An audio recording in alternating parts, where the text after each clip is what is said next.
This matter concerns the state of Nevada versus Damian, prosecuted in the 9th Judicial District Court of Douglas County, Nevada, under case number 24, County Route 181. The defendant was charged with a single misdemeanor count of obstructing a public officer in violation of Nevada Revised Statutes, NRS, Section 197.190. That statute criminalizes willfully hindering, delaying, or obstructing a public officer in the discharge of official duties where no other statutory provision applies. The charge arose from an encounter on March 6, 2024, involving Deputy Terry Holdridge of the Douglas County Sheriff's Office. While on routine patrol at approximately 9:30 p.m. in an industrial park area, the deputy observed two individuals removing items from a vehicle parked irregularly near closed businesses. Finding the circumstances suspicious, he initiated an investigatory contact to determine whether a vehicle burglary or other criminal activity was occurring. During the contact, one individual complied with commands, while Damian allegedly refused to identify himself or sit as directed. The deputy interpreted this refusal as interference with his investigation and ultimately detained Damian. The case proceeded as a bench trial, with the judge serving as fact-finder.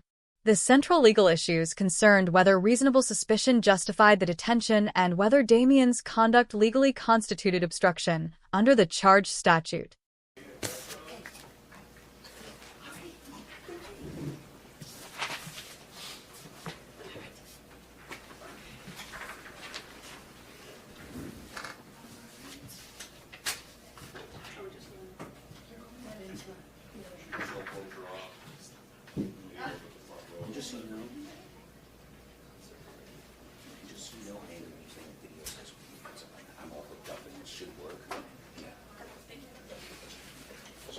This is State against Damian, number 24, CR 181.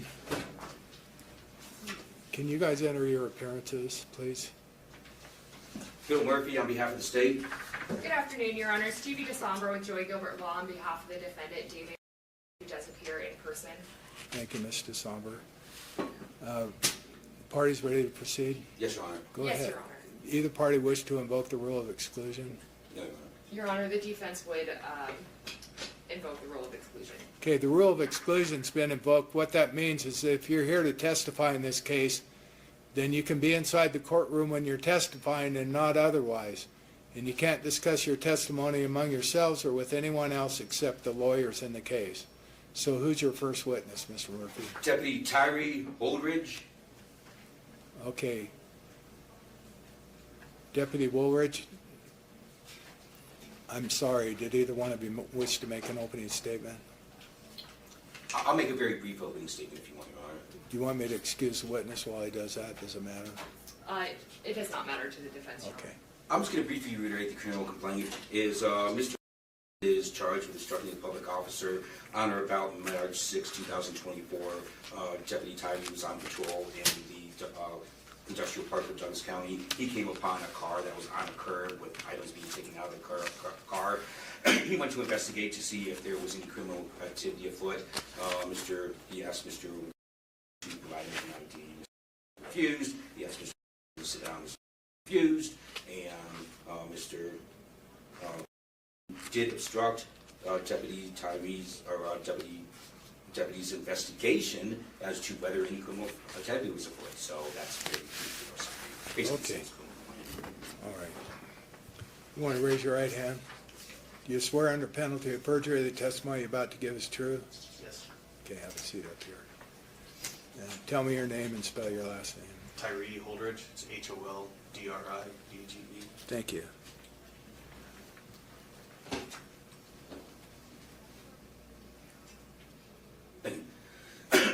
Deputy Holdridge, how are you currently employed?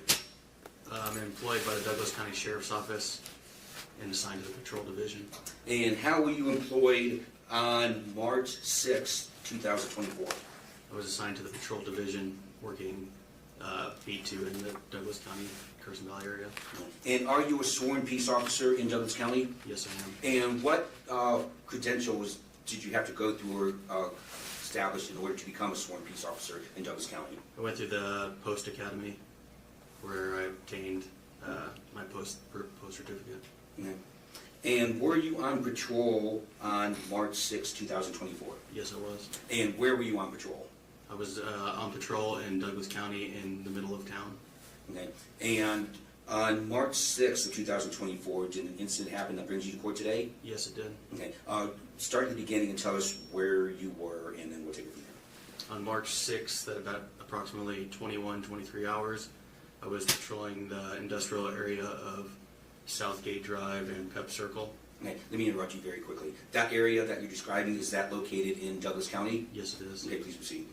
As I was passing the intersection of Pep Circle and Southgate Drive, I observed what appeared to be two males opening the back door of a blue Honda vehicle. At that time, Well, let me back up. You said that it was what time at night? 21:23, What does that mean in civilian time? approximately 9:30. Okay. And did the two males taking things out of the vehicle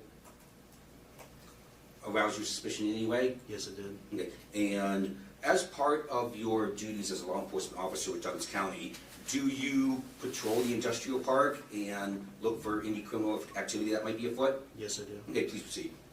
I observed two males that were dressed in dark clothing pulling items out of the back of the vehicle. Because of the area and that it's usually operational during business hours, I made contact with the two males to see if that vehicle belonged to those two subjects or if they were actually attempting to burglarize the vehicle. And where did you position your vehicle in relation to where the suspect vehicle was? I positioned my vehicle, I parked in the middle of the street, turned my spotlights on, and I was south of the vehicle. Okay. And did you exit the vehicle? Yes, I did. Okay. Did you activate your body cam? Yes, I did. Okay. On your body cam, does it activate immediately, or does it take a few seconds, or does it take a certain amount of time for it to start recording? It takes a certain amount of time. Okay. Do you know what that amount of time is? I believe it's 30 seconds. Okay. And when you parked your vehicle, what were you driving? I was driving a Chevy truck that's fully marked. When you say fully marked, is that vehicle readily identifiable as a Douglas County Sheriff's Office patrol vehicle? Yes, it is. Okay.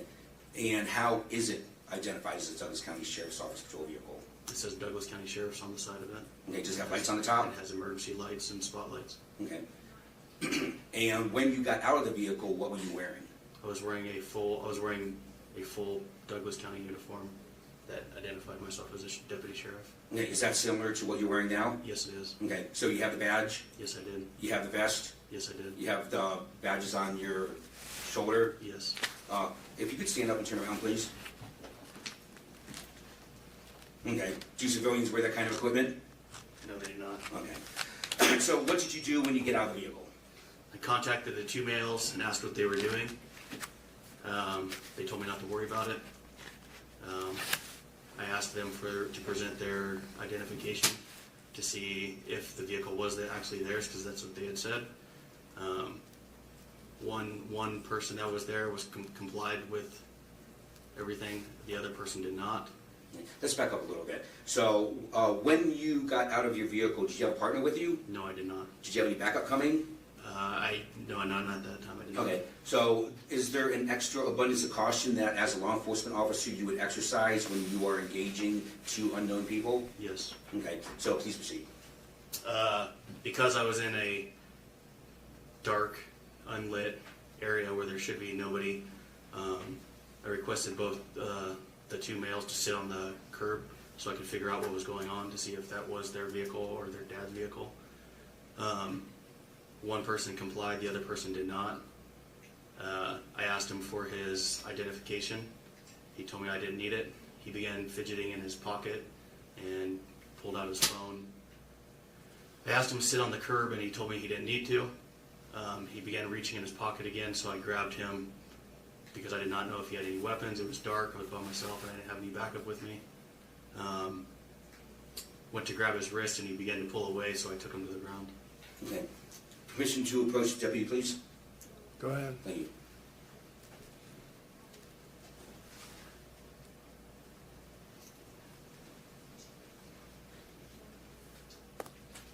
Do Do you recognize this device? Yes, I do. What is this? It's a USB with a video recording. Do you recognize the white sticker with some writing on it? Yes, What is that? that's my initials. Did you view this USB prior to today? Yes, I did. And what is this a USB of? The incident on March 6th. And is it a true and accurate depiction of the incident that happened on March 6th, Yes. 2024? Yes, it is. Permission to approach the witness, and just to make so there's no question about authentication, I'd like to show him the video before I publish it. Is there an issue on authentication? Your Honor, I do not believe there's any issue with authentication. Okay. Why don't we- I move for the admission. Well, may I approach the clerk? Go ahead. Thank you.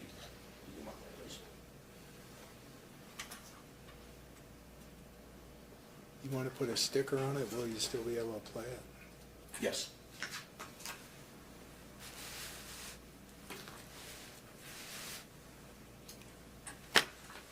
Thank you.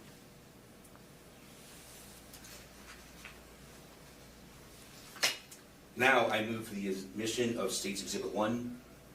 Is there an objection? No objection, Your Honor. Are the right buttons still pressed here? Looks like they are. Yes, you just need to. I'm going to leave that one on too. Do you want the witness one on? Yeah.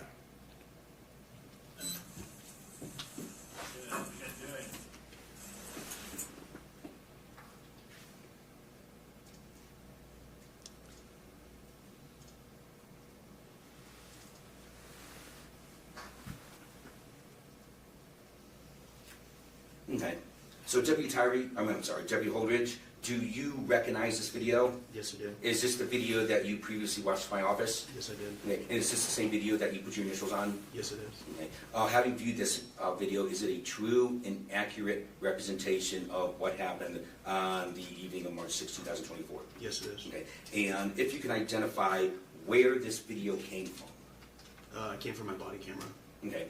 And just to make sure that we don't have an issue with jurisdiction, did this happen, this whole incident happen within Douglas County? Yes, it did. Okay. Good, how you guys doing? Your vehicle? Are you getting have your IDs on you? Not at all? Turn up the volume. Yeah, you're in a business area. And it's all closed, and I don't know this is your damn vehicle. Actually, why don't you have a seat? Have a seat right here.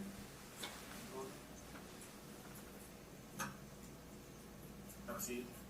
I don't listen. Have a seat.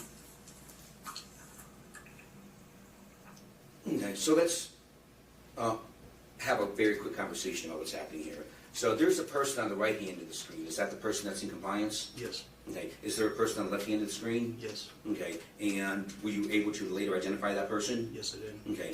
Do you see that person sitting in court today? Yes, I do. Would you please identify where they're sitting in an article of clothing that they're sitting? So where? Sitting next to the defense attorney wearing a black shirt. Okay. Now, let's talk about why you asked these two people to have a seat. What was the purpose of asking them to have a seat? I don't know at the time of the night where they're at. I don't know if they have weapons on them. They're both wearing dark clothing covering all their pockets, their waistbands. It's unknown if they are actually committing a burglary or not. It's unknown if they had any weapons. So for my safety, because I didn't have any other backup with me, I requested they sit on the ground until identified so I can conduct if that was their vehicle or not. Okay. And the person on the left who you identified as defendant, did that person comply with that command? No, he did not. Yeah, a second. You have a seat right here. I'm listening.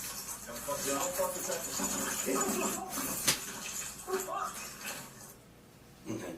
So what was your rationale for going hands-on with Mr.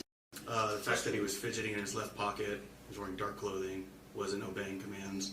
I don't know if he has a weapon. There's two of them. There's one of me. So I wanted to be in control at least of one of them. Okay. And is our safety consideration when you're encountering two people at night? Yes. Okay.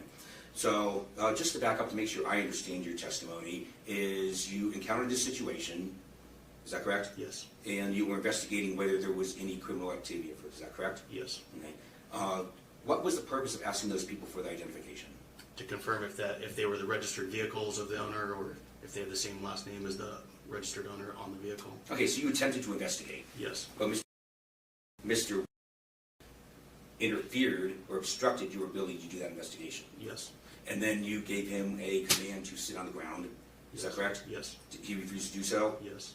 And at that point, he was fidgeting in his pocket, so he decided to go hands-on? Yes. And was that an officer safety call? Yes. So because of Mr. actions here, when he refused to identify himself and or, well, let's back up.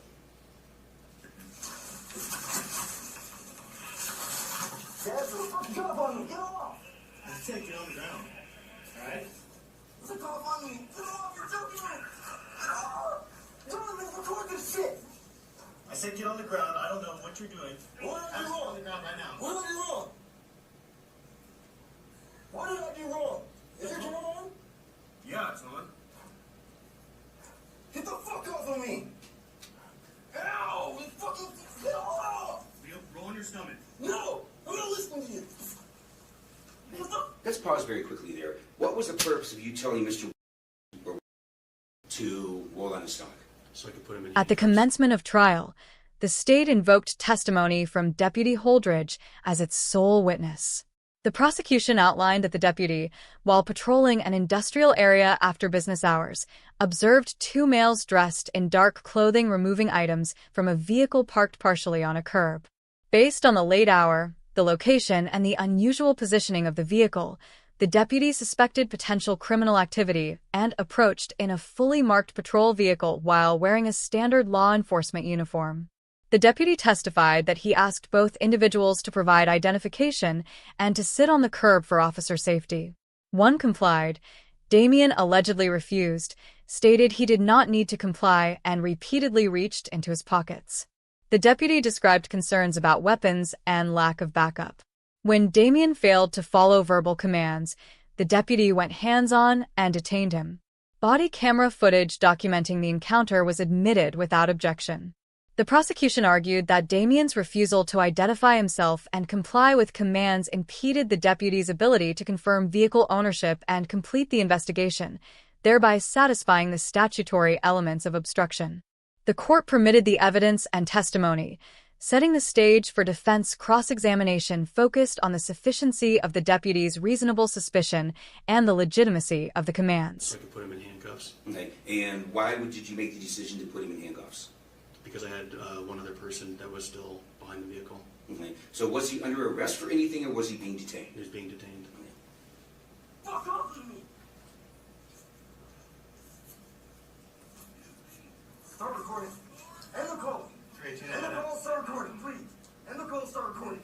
Yeah, ID number. Give me a fucking ID number. Where's the sheriff? Stay right there. Get the fuck off of me. Ow, motherfucker! Just Ow! go around. Because I said. What did we do wrong? I told you what. What's the charge? Get the fuck off, you're hurting me! Am I under arrest? Tell me, am I under arrest? You're being detained. Over what? Over what? Fucking pathetic. I hope you lose your job over this. Seriously. I hope you do.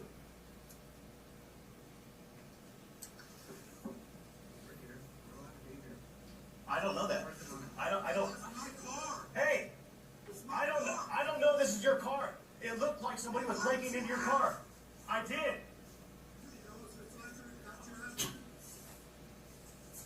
No probable cause?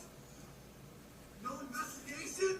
Just put him down? He's gonna straight jump up on me, huh? Real gang member, huh? Real big man, huh? The shop behind Douglas Radiator. The fuck off with me! I don't know that. Lose your fucking job! Okay, well, I'll wait till my partners get here until we Get get the through. fuck off of me!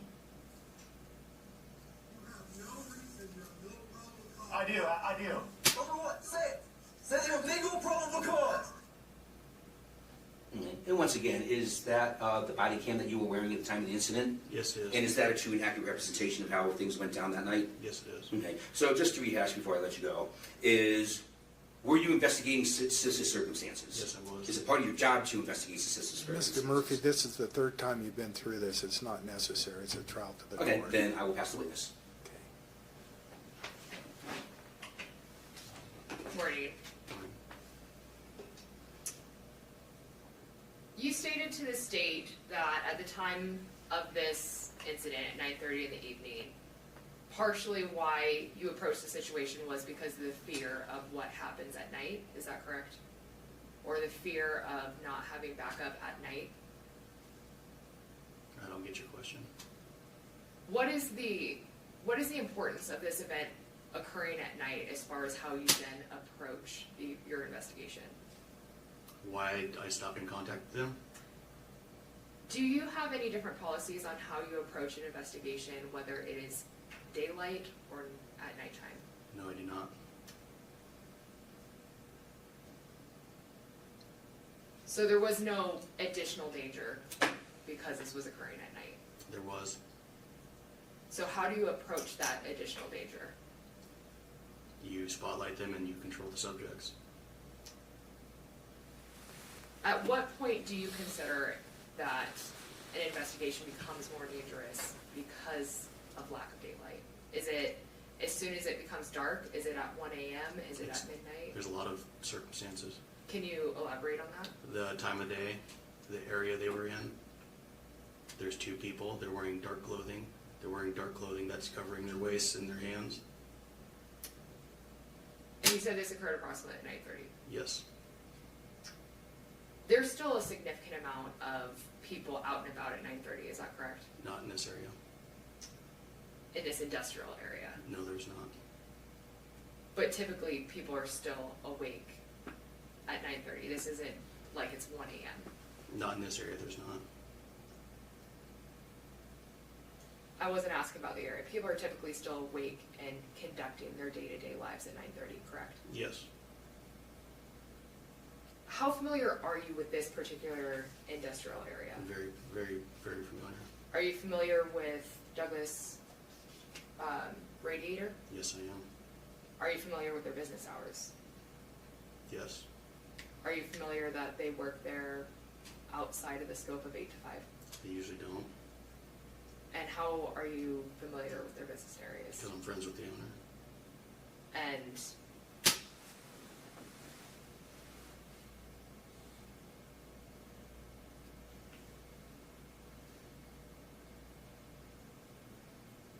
when you approach the subjects, do you recall one of the subjects presenting car keys? No, I do not.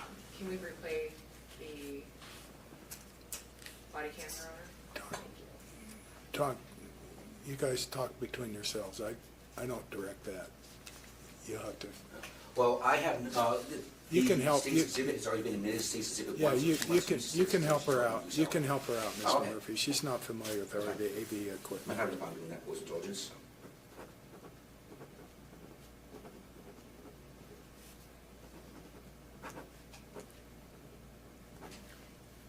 And we previously reviewed your body cam footage already in court. Yes.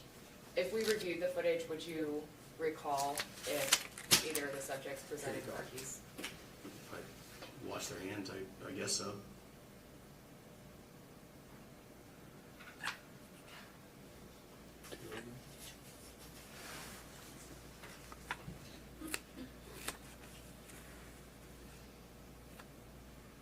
Thank you, Mr. Murphy.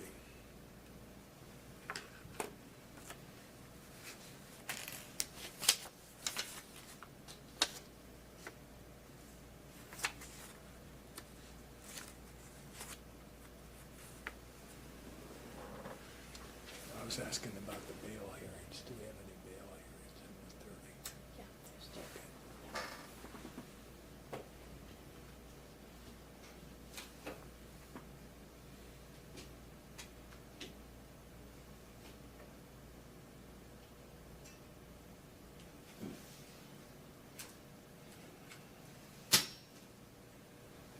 need to not so set.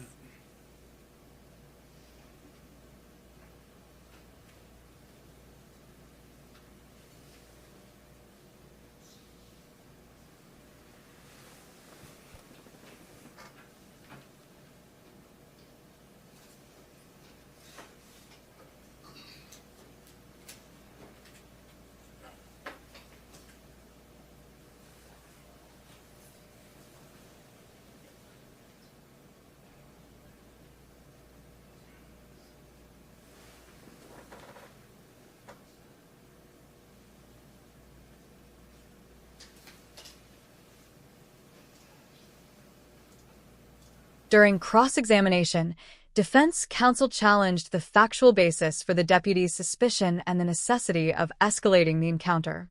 The deputy acknowledged that it was approximately 9:30 p.m., that people could still be active at that hour, and that wearing sweatshirts was typical for the season. He conceded that the vehicle was ultimately not stolen, burglarized, or connected to any criminal conduct, and that Damian was not trespassing. Defense counsel presented body camera footage showing that the other individual displayed car keys, questioning whether the deputy failed to observe potentially exculpatory information.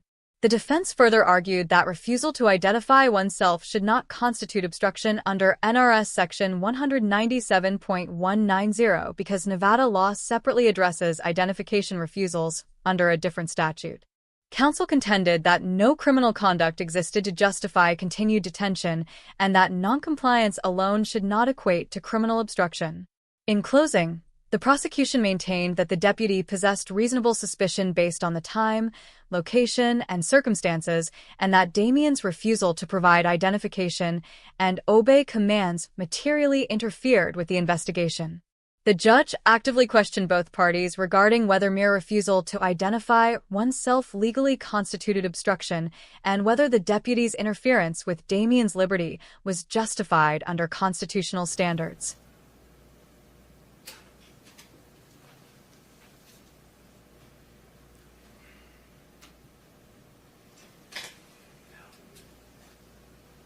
For the reason it's not recognizing the thumb drive.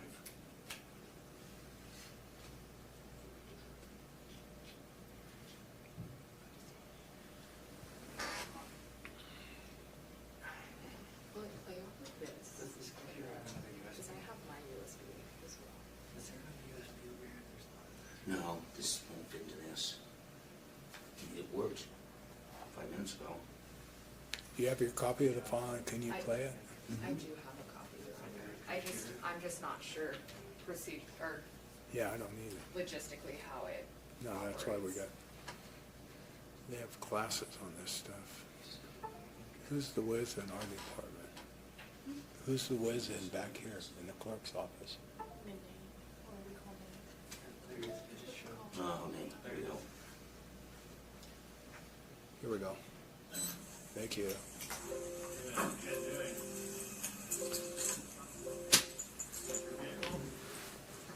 You can probably operate the mouse. You don't need Mr. Murphy to do that for you.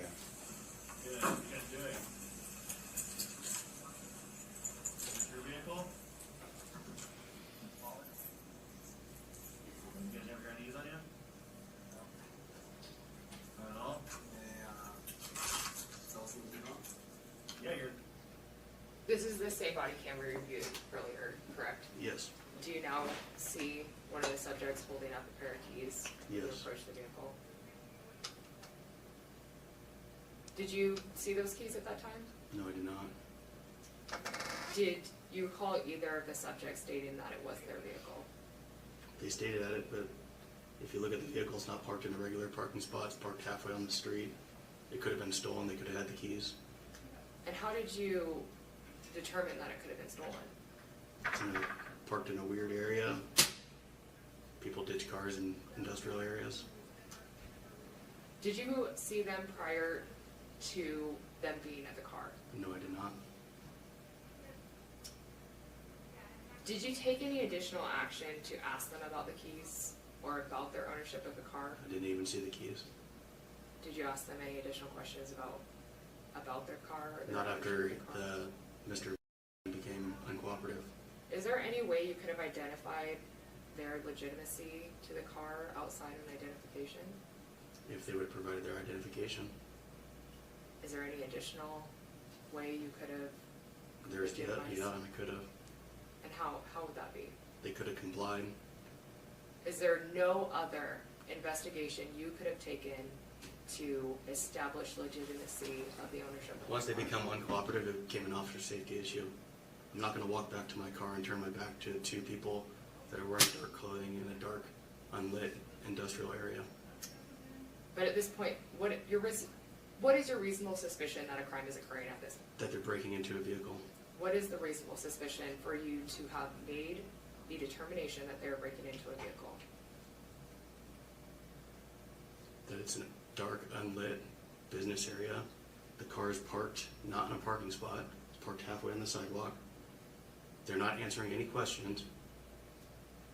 They're wearing dark clothing, and they're in a business area where there's no people.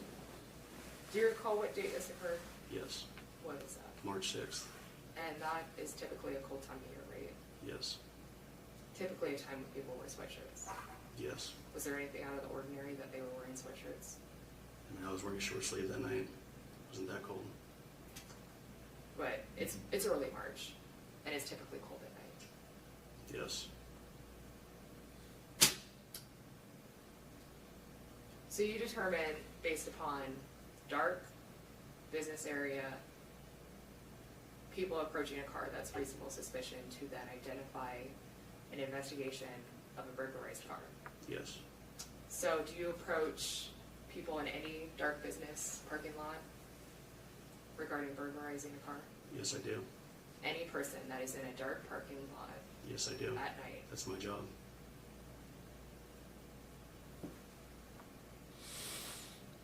How often are those cars burglarized? When you A lot, approach a person, frequently. can you give a percentage? You can go to our records and get reports. Can you ballpark it? I don't know. When you approach a subject who is not burglarizing a car and is merely in an after-hours business parking lot, are they typically happy about compliance? Yeah, 100% of the time. Well, not 100%, because here we are. Every time I've contacted somebody, they are more than willing to comply to show that it is their vehicle that they're not breaking into. I mean, look at that subject compared to the other subject. The other subject complied, he sat down, he wasn't arrested. This subject didn't comply with verbal commands, and he was arrested. Did you conduct any further investigation into the ownership of the car following this body cam? I did after my partners arrived on scene, And what did you determine? that the vehicle belonged to the father. It wasn't stolen. No, it was not. It was not burglarized. No, it was not. Was my client trespassing? I don't know. Were you able to determine was he trespassing? He was not, later he was not trespassing. But at the time, I did not know that. Is it safe to say that outside of this charge that we're here on today, that on March 6th of 2024, that my client was not engaged in any unlawful conduct? Yes. If he would have complied, it would have been a 2-minute contact. That's and not what I asked. Thank you. Are there any Douglas County policies on de-escalation? Yes. What are those policies? If a person doesn't verbally listen to verbal commands, you take the next step up above. What does that mean? He didn't verbally comply, so I went hands-on. And that's the policy of Douglas County, Yes. that you go hands-on following any refusal? Yes. You always stay one step up above what the subject's actions are. And that's considered Douglas County's de-escalation policy. Yes. Are you familiar with the word de-escalation? Yes. So you are testifying that escalating a situation is Douglas County's de-escalation policy? The time of day, the time of night, what they were wearing, and how he was fidgeting became an officer safety issue if he had any weapons, so I detained him. I'm not going to sit there and de-escalate and have him pull a gun out and shoot me.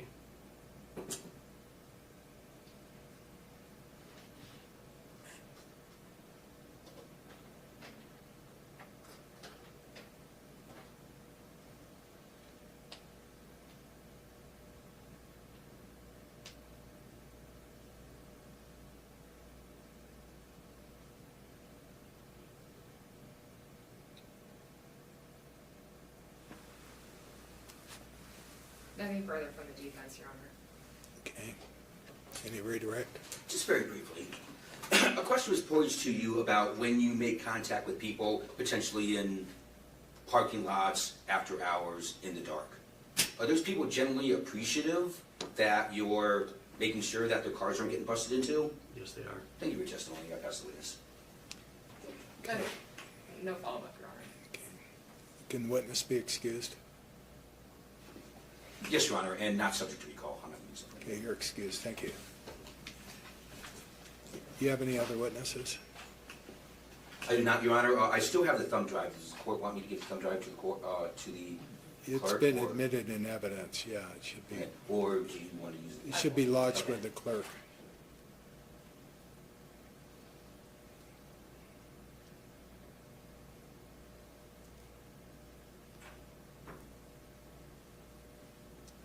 Do you have any witnesses or We do, Your Honor. We evidence? do have one witness. Okay.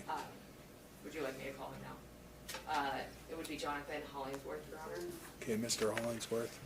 And just to clarify, I have no further statements, Your Honor. I thought you already said that. I'm Oh, sorry. okay. Yeah, please, clerk. Go ahead. Thank you. Just walk all the way up to the left, doors there.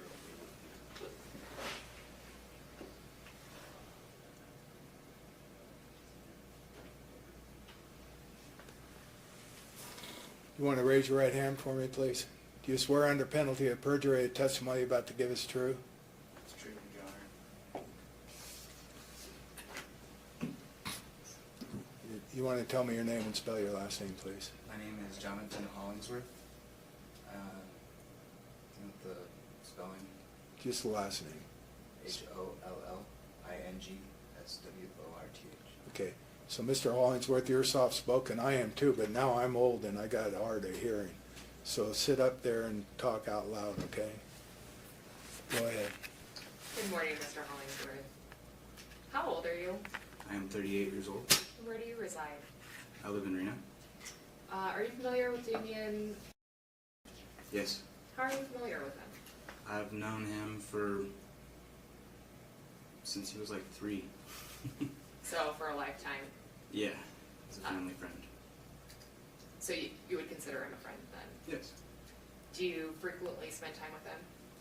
Off and on, not all the time, but often. Are you familiar with Douglas Radiator? Douglas, I apologize, Douglas Radiator. Yes. Do you spend time there? Yes, I help work on cars there. And what's Damian's relationship to Douglas Radiator? He works there off and on too. When you're there, are you often working with Mr. Occasionally, yeah. Were you at Douglas Radiator on March 6th of 2024?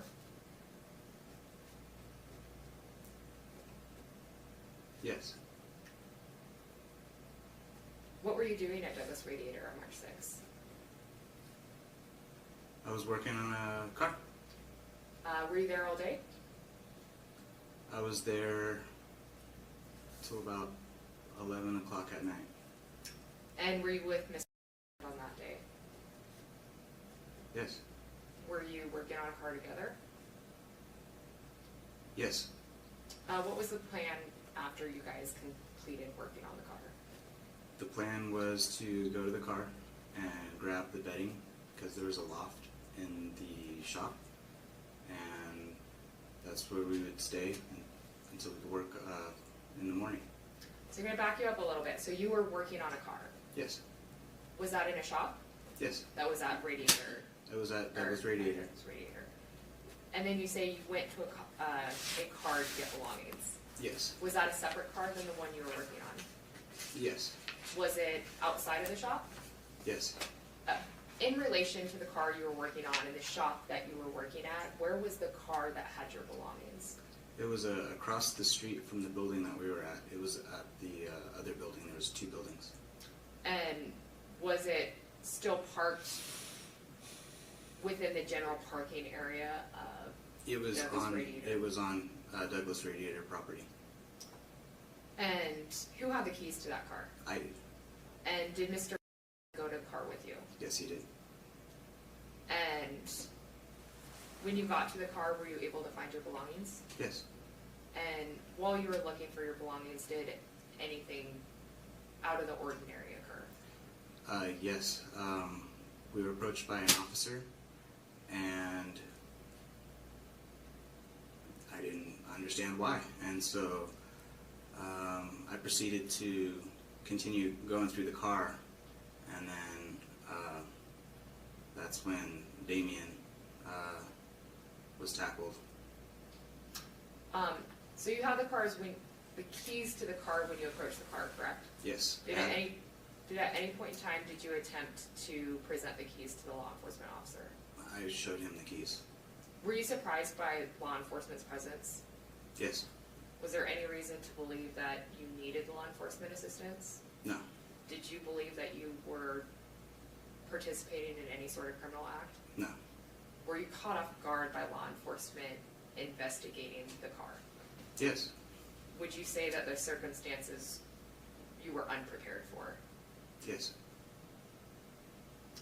And just to reiterate, had that night gone as planned, you were going to stay the evening at Douglas Radiator Correct. with Ms. Yes. Nothing further, Your Honor. Mr. Murphy, I don't have any questions on this witness. you can step down. Can he be excused? Yes, Your Honor. You're excused, Mr. Hollingsworth. Thank you for coming in. Do you have anything else? Nothing further, Your Honor. Okay. All right, I'll hear closing remarks. Thank you, Your Honor. So, on the evening of March 6, 2024, Deputy Holbrook was on patrol, routinely checking the industrial park, make sure no criminal activity was afoot. He, as the video shows very clearly, it's completely undebatable, is he was patrolling, he saw a car parked in a weird way. It wasn't parked in a parking stall, it was parked on the side of the street with part of it hanging into the gravel where the sidewalk is. So he did what he is paid to do. He started an investigation. Here we are in the industrial park, it's dark out, most of the businesses are closed, and here are two people rummaging through a vehicle that's not properly parked. He developed a reasonable suspicion that there may be criminal activity afoot. So he parked his vehicle in a way that he could try and see what was going on. He was in his law enforcement vehicle. He was dressed in... I forgot to ask him, Mr. Murphy, one of those black pickups with the stenciled sides, or is it a black and white one where you can tell it's a cop car? When I went through the direct examination, I asked, if there was the markings on the side and if it had the lights on the top, and he acknowledged that they were. Okay. So this is a readily identifiable police vehicle. And when we asked about what he was wearing, he said that he was wearing his Douglas County uniform, similar to what he was wearing. Right, now. I was here. Okay. And so he was unmistakably a law enforcement officer. He tried to do an investigation, and he asked them for their identifications. There is always a compromise for officer safety and taking into consideration the feelings of the public when you want to see if a crime is afoot or not. Of course, you don't want to hassle people that are doing nothing wrong, but you also have to make sure that you're going to go home that night and that somebody's not going to pull out a weapon and kill you. So there's a compromise that has to be made. So Deputy Holbrook started his investigation. He asked him for identification. The last witness, Mr. Hollingsworth, started to comply when they didn't produce their identifications, and Deputy Holdridge told them to sit down. Mr. Hollingsworth started to do that, but Mr. said, no, I'm not doing that. Well, based on the time of night, the situation that they were in, and Mr. blatant disregard for the deputy's commands, the deputy again said, tried to get him to comply before he went hands-on. Mr. wasn't having any of that. Mr. quite frankly had an attitude, and he says, no, I'm not going to do what you tell me to do. So deputy went hands-on. It was a sticky situation, and he did what he had to do to protect himself. As the deputy testified, it was dark, and he could not tell if they had any weapons. Well, we're not debating whether reasonable force or not. What we're debating really is reasonable suspicion to interfere with their liberty by asking for identification, correct? Well, there are two cases that associate that. One Oh, wait a is the minute. Hyrule case for the United States Supreme Court that stated that if an officer or law enforcement has reasonable suspicion that a crime exists, then that person is obligated to identify themselves. And that's been codified in the Nevada Revised Statute, which I call the Hyrule Statute, which states that if an officer has reasonable suspicion to determine that there is criminal activity, then that person is required to identify Okay, themselves. I understand. So, I didn't realize you charged with, but you charged in the alternative and/or resisted, right? that's correct, Your Honor. So, when the deputy was investigating as to whether this car was being burglarized, Mr. completely shut down his investigation. So let me ask you something, Mr. Murphy. Do you think it supports an obstructing charge if someone declines to identify themselves? Forget about the physical restraint. Forget about the time of day. If a person declines to identify themselves in that circumstance, does that constitute the crime of obstructing? It does, Your Honor. And Okay. because the United States Supreme Court has stated that if an officer has reasonable suspicion and he's investigating a crime, that person is legally obligated to identify themselves. Nevada But the Supreme legislature's Court codified case, that. the Supreme Court case was in the context of a motion to suppress evidence that was recovered in subsequent to that point. I'm just asking if it's obstructing to not identify yourself. It is, Your Honor. Okay. So the deputy did what he could do. Mr. wasn't going to let the deputy do his job, so the deputy had to go hands-on with him. So because he failed to identify himself, which he is legally obligated to do, and when the deputy went hands-on with him for officer safety reasons, the Mr. refused to put his hands behind his back and accept the detainment while the deputy tried to conduct his investigation after the fact. So based on the evidence presented, I've submitted to the court that all the elements of obstructing have been proven and asked that that the court find Mr. guilty of the crime of obstructing. Go ahead. Your Honor, I would first like to address the question that you addressed to the state regarding identification as a means of obstruction, and our argument would certainly be that identification does not fall under this NRS of 197 because there's a more reasonably applied statute at 199 of identification. The NRS has these two different crime What's charges. one in 199? And Your Honor, I was just pulling it, the NRS on that case. Well, I can pull it. What was that? Did you find it? I was pulling it up just now. I Hold know on, it's- everybody relax. Don't stand up when I come back. I used to be able to run the computers in this joint. After hours industrial area, reasonable suspicion to initiate an investigation that would then require my client to identify himself. Okay. And that kind of takes us back again to that argument that even if identification is going to be considered an obstruction, that would have been better charged under the 199. And that under this NRS as charged, failure to identify is not going to rise to the level of obstruction or resisting. Okay.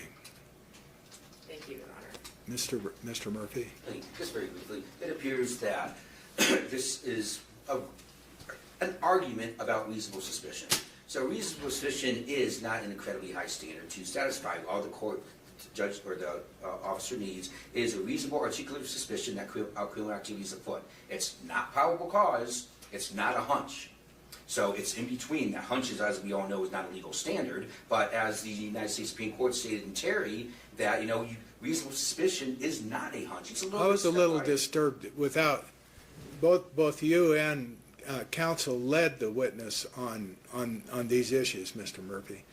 But when I heard him testify without being leading, he was saying, I was trying to find out whether that something was going on.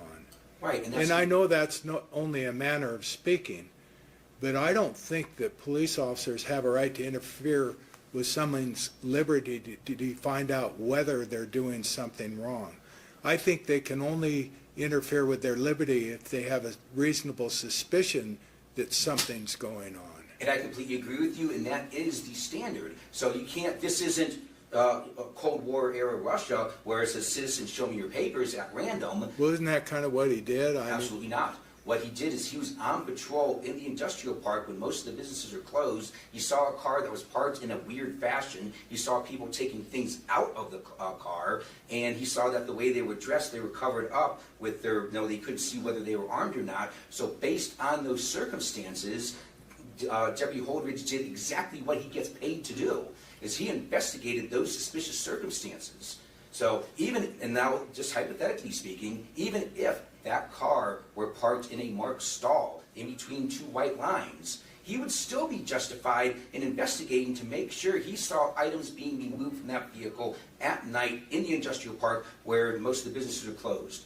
It sparks suspicion. Do you think, why are these people taking items out of a car that's parked in the industrial park when it's closed? That in itself is reasonable suspicion. Add that on top of the fact that the way the car was parked in a weird way, he had a duty to investigate. That is what he gets paid to do, to make sure that the vehicle was not being burglarized. He did exactly what he was supposed to do. This wasn't some arbitrary fascist dictatorship that said, search everybody and see if they're up to no good. Well, that's what their argument is, though, isn't it? It's that once somebody says, this is our car, the inquiry is over, and I don't have to show you my ID or tell you what I'm doing. And isn't that what she argued? That's what they're arguing, but based on the testimony. But if he did show her the keys, if he said, wait, this is my car, this is, everything's okay, it's our car, at that point, what reason is there to proceed with the investigation? Because based on the way the encounter went down, the way you demonstrated is the way that it wasn't testified to that happened that way, but your way is a very calm, articulable way to say, hey, this is our car, we're not breaking into anything, but that's not what happened. He testified that he did not see any keys. He testified that he didn't hear anything. Well, he didn't see it because he was trying to maintain control of the situation, and his focus was on the individuals. Perhaps, but or else he's misremembering the situation. But what we can't do is we can't put evidence where evidence doesn't exist. What he testified to, what Deputy Holdridge testified to, is he didn't see the keys. He didn't know that anybody or hear that anybody identified that as being their vehicle. He was there and he proceeded based on the situation and the knowledge that he obtained. Even if Mr. whose name I forget now, Hollingsworth, did jingle his keys and said, this is my car. If the deputy didn't hear it, the deputy does not have that information to process to take into consideration. So the deputy proceeded exactly how he was supposed to proceed. This wasn't a random stop of somebody at random, and I think the best analysis is the United States Supreme Court did in Terry, where there was a person who understood that people that are casing establishments tend to walk back and forth, and they get together and they have a conversation. And that was in the context of that particular case, Mr. Murphy. True, but they announced a rule. They gave that as an example of articulable facts, but they didn't say that you had to have that same circumstance in every case. That's absolutely correct, but I think it's it's analogous to our case in the sense that here's an officer that's on patrol in an area that is closed and it's dark. I know I sound like a broken record. There was a case in Reno about 40 years ago when marijuana was still a felony, and there was two young men passing a cigarette back and forth at Wingfield Park in downtown Reno at night. And the officer came over and did the same thing that happened here, and they were both arrested for possession of marijuana. Went up to the Nevada Supreme Court and said, just because someone's passing a cigarette back and forth at night doesn't mean they're committing a crime or that there's reasonable suspicion. The reason I'm bringing that up to you now is because because somebody's unloading a car doesn't mean that there's criminal activity. So you have to get into the further circumstances. And I agree. But once they satisfy them, once he satisfies himself that there's no criminal activity, then there's no need to continue and maintain control. That would be the case. But wouldn't it be totally subjective? Well, if we got to that point, but the point being is Deputy Holdridge... I'm wondering if he got arrested because he was being a jerk instead of because he was doing something wrong. No, because the deputy did testify today that if he had just shown his identification, he could have run the vehicle and made sure that there was no criminal activity afoot. He would have been out of there in, I quote, 2 minutes. Right. So, it was not Deputy Holdridge's ambition to just hassle people. He was... Oh, I'm sure he wasn't trying to hassle him. I agree with you 100% on that. And so the analysis as far... Well, I agree with you as far as just seeing somebody unload a car isn't necessarily, in of itself, a reasonable suspicion. But there are always circumstances surrounding that. Nothing is in a vacuum. So just say 2 people unloading a car by itself, I would agree with the court that in of itself is not reasonable suspicion. But I don't think that can only exist in a vacuum. There are always things going on around that a human using their common sense, and especially with law enforcement training, could do an analysis and say, is this something I should be concerned about or something not? So, if it was somebody unloading a U-Haul and taking stuff into their house, you don't necessarily have to investigate. That's a normal thing that you would see. Somebody in a closed industrial park at night, just the way they were. Well, it's not closed, it's open to the public. Pardon me? It's not closed, it's open to the public. Those are public Well, a lot of the streets. businesses were closed. Okay. And the way the car was parked, Deputy Holdridge was absolutely within his authority, and he was doing his job properly by investigating. And Mr. West impeded or obstructed that investigation by refusing to identify himself and by refusing to go into detainment once Deputy Holdridge made the determination that detainment was necessary. Okay. This is somewhat difficult for me, but not too difficult. First, I have to tell you, I've never understood why every circumstance like this has to result in prosecution for a crime. At the same time, I have to tell you that the reason you're here today and the reason you got arrested is because of the way you were acting out there. And if you don't know that now, and if you can't hear me, I'm telling you that. And if you think you're going to sue these guys, because I'm going to let you go in a minute, I'm going to find you not guilty. I don't think they've proven that you are guilty beyond a reasonable doubt. But I can tell you this, if you think you're going to sue these guys, you got another thing coming. Because the only response, and I have a brother-in-law who acts exactly the same way you did, although he grew up poor and Mexican in Las Vegas. But he's got a chip on his shoulder about the cops, and the minute they talk to him, he turns into a jerk, and he starts giving them lip and telling him he's not going to do this and swearing at him. And it's a wonder he hasn't been taken to the ground and thrown in jail 6 times. And if you keep doing that, you're going to go to jail 6 more times. So I'm not saying you did the right thing or that the officer did the wrong thing. I'm saying that under constitutional standards, I think he had a reasonable suspicion that criminal activity was afloat. And I think he had a right to approach you and ask you who you were and what you were doing. I can't find beyond a reasonable doubt that you committed a crime in the way that you didn't comply with his direction. I can't find that. But I'm not going to say he did the wrong thing or that you did the right thing, and I hope you can hear me. This case doesn't need to go any further. I hope you learned a lesson, and I really don't care if you didn't, but I'd hate to see this go any further. Those guys are out there trying to keep people from stealing stuff, and there have been burglaries out there, and you know there have been. And if he goes out there and asks somebody what they're doing and who they are, and they tell him, then that's the end of it. And I don't think we're turning into a fascist dictatorship because the police do that. I think that they believe that they're doing their job. One of the things I hate about our modern era, and Mr. and I both grew up at a time when this maybe wasn't so true, is the militarization of law enforcement. And they feel they're under threat, and they have a good reason to because of circumstances that occur. And so if they ask you who you are and what you're doing, just tell them. And then you don't have to worry about coming to court and hiring lawyers and worrying about what's going to happen next. Anyway, you're not guilty. The bail's exonerated. And thank you both, counsel, for Thank you. excellent legal work for both of you. Thank you, Your Thank you, Honor. Honor. Now, I'm not going to proceed.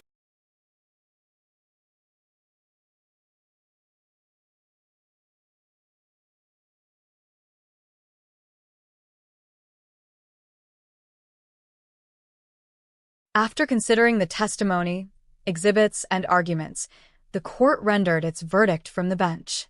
The judge determined that Deputy Holdridge did possess reasonable suspicion to approach and detain Damian for investigative purposes, citing the late hour, industrial setting, and unusual vehicle positioning as sufficient to justify inquiry. Accordingly, the court concluded that the deputy acted within his authority in initiating the stop and requesting identification. However, the judge found that the state failed to prove beyond a reasonable doubt that Damian's conduct satisfied the statutory elements of obstruction under NRS Section 197.190. Although Damian declined to comply with commands and exhibited an uncooperative attitude, the court concluded that this behavior did not rise to the level of criminal obstruction as charged. The judge also expressed concern about the tendency for such encounters to escalate unnecessarily and emphasized that not every instance of noncompliance warrants prosecution. The court therefore entered a verdict of not guilty. Damian's bail was exonerated, and the charge was dismissed. The judge cautioned the defendant about future interactions with law enforcement, but declined to impose any penalties. The matter concluded with the defendant acquitted and released without conviction or further conditions.